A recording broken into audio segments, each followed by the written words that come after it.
Now, I wanted to talk earlier, but I didn't push my button in time, and that's my fault. I've been really proud the past 2 years to work sign all of you all. We've got a lot of good stuff done. Granted, not everybody voted for all the things that I think are good stuff, so maybe what I'm about to say won't be fully appreciated. But the things that I think are good, some of them are right to work, prevailing wage, junk lawsuit reform, regulatory reform. We fought back against Obama and the EPA and the war on coal. We have done so much good stuff. And we failed to pass forced pooling, which I think is also good. Not everything that we've passed I think is good, but I think on balance we've done a lot of good stuff to move this state forward.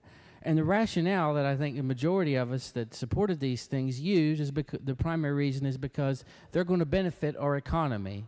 They're going to help the people of this state get back to work and earn more money when they're in work. That's why I'm very disappointed by what we have done today. We have, in one vote, undone all of that. We have sucked out $100 million every year from our state's economy.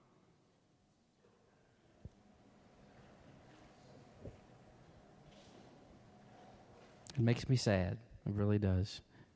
It's certainly not the first vote I've lost. I'm not sad that I've lost, but I'm sad for the people of this state.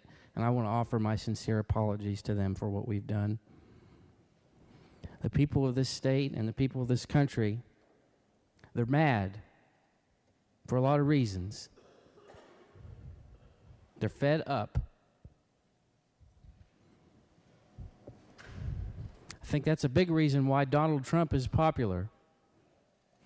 Frankly, he's not even my guy. But people are mad. And why are they mad? I think they're mad because too many politicians on both sides of the aisle don't keep their word. They can't be trusted to keep their promises to the voters. Today has proven to me what I've known for a long time. Don't just believe somebody to tell you to vote for Team R or Team D if you're wanting lower taxes or more liberty. It really doesn't matter. What matters is the individual, and I'm sure people who like what I'm saying and people who don't like what I'm saying will agree with that.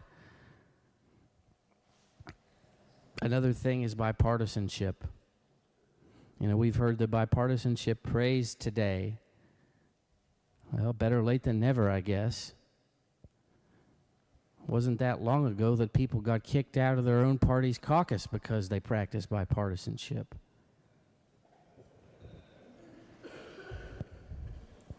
I don't get it.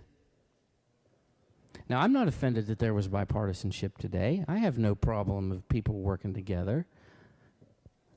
My problem is the end result, which is higher taxes for the people of our state.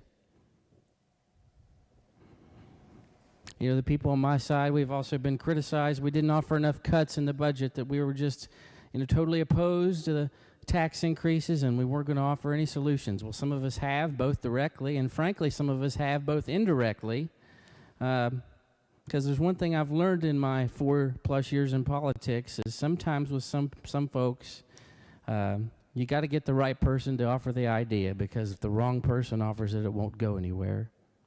So both directly and indirectly, I know that each one of us that were opposed to this tax increase have offered cuts. A lot of them. Real cuts, and cuts that won't hurt people.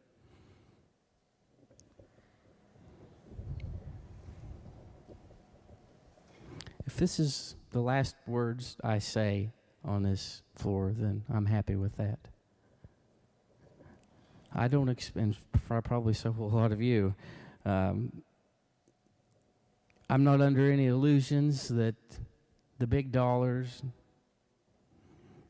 the special interest money and all these things are going to come my way. I get it.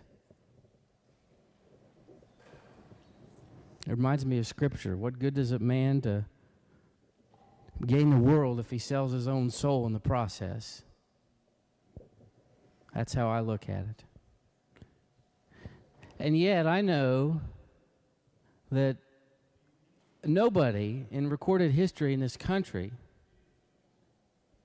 lost because they didn't raise a tax.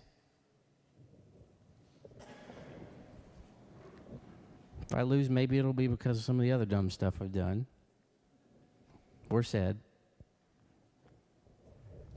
But it won't be because of that. I think even though people don't entirely agree with me, and oftentimes they don't much at all, they appreciate somebody who will speak with boldness and conviction and without fear. It's not so much that our constituents entirely agree with any of us, but it's that we kept our word and we told them where we stand, and we held convictions and we acted on it. I've done that. And I know all of us on both sides of the aisle have done that too. But there's not enough of it.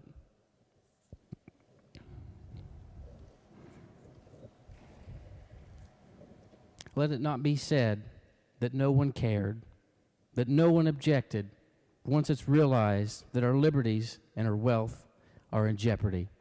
Raise hope, not taxes. Thank you, Mr. Speaker. Gentleman for 35th Delegate Nelson. Thank you, Mr. Speaker. With unanimous consent, may I return to the